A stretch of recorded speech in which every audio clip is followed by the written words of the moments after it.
Welcome to TraumaticBrainInjury.com. TraumaticBrainInjury.com is the leading resource on the internet for resources regarding traumatic brain injury for survivors, families, and caretakers. My name is Stuart Cohen. Today's guest is Dr. David Lenrow. Dr. Lenrow is a physician who specializes in physical medicine and rehabilitation. He's on staff at the Hospital University of Pennsylvania since 1987, and he's also on the faculty at University of Pennsylvania Medical School. Dr. Lenrow is involved in treating patients with traumatic brain injury as a regular part of his practice. Dr. Lenrow, thank you for agreeing to appear on TraumaticBrainInjury.com. Thank you for having me. Just a couple questions about the effects of a brain injury. I know that you've told us that there are differences between the kinds of brain injuries, that there are mild, moderate, and severe. Could you just explain to us what they are and how you doctors use those diagnoses?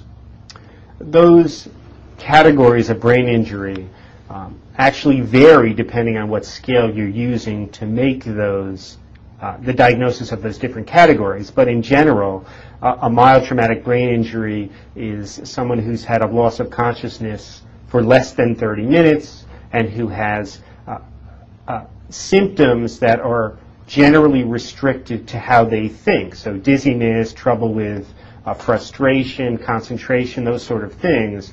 A moderate brain injury is someone with a more significant injury to the brain where it may affect their ability to use certain parts of their body. They may not be safe to be left alone and generally need help with doing normal activities of life.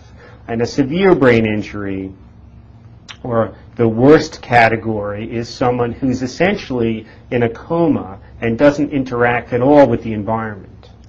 Can someone who has a mild brain injury have serious disabilities with regard to work? Yes, and not only with regard to work, but with regard to interaction with friends, family, and normal activities of life. So calling it a mild injury is somewhat of a misnomer, or somewhat unfair, I would say, because the functions that could be lost can really be devastating to a person's life. So they may easily get frustrated. They may have a poor attention span. They may have ringing in their ears or nausea or constant headache.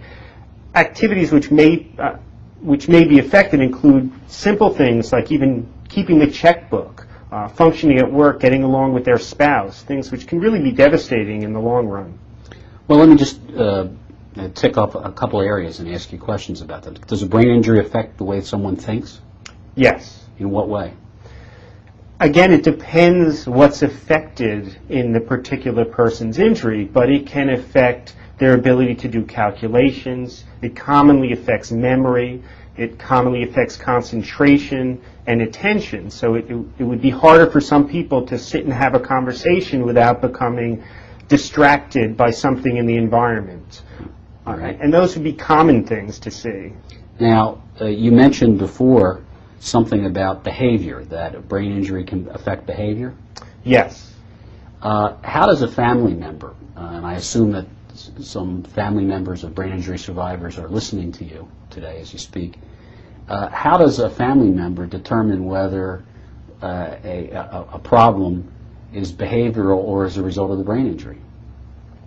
Well, I think certainly education for the family is very important at that stage, because otherwise the assumption might be that their loved one who has the injury is just acting out or has a psychological or behavioral problem. Is it psychological or behavioral? Excuse me for interrupting. If Well, there's a real brain injury. If there's a real brain injury, it's organic, and if part of the brain is damaged that, for instance, regulates impulse control, the person may act entirely differently than they did before. They may be sexually aggressive. They may be agitated all the time. Some people don't remember anything that occurs after the injury, and that's called post-traumatic amnesia. And those patients will act very strangely to their family, and they'll complain that they never visit them. They essentially remember nothing that happens for more than a few minutes to up to hours, and it's like living life new every day for these patients, and it's very frustrating for family. But it's certainly not behavioral, it's an organic problem. What advice do you have for family members of survivors when dealing with these kind of behavioral effects? I know you talked about education, but as a practical matter, what do you mean? What should they do? They should be as supportive as they can be, and that is very difficult for people. But the more they understand about this, the easier it is. And the more supportive they are and the more they reorient their loved one who's injured, the more likelihood that they won't get as frustrated. And with time, hopefully that will improve, and it often does. And early on in the injury, many patients have these difficulties, particularly if it's a moderate to severe brain injury, and it often improves with time. We have resources listed on traumaticbraininjury.com across the country, state groups like state brain injury organizations and national brain injury organizations. Do you encourage family members to reach out to those groups? Absolutely. I think any support group and educational venue that families and patients can access are certainly worth their time. And so is a local physician who specializes in brain injury and the therapist that's likely to treat their loved one. All those are great resources for patients and families. Thank you, Doctor. Thank you.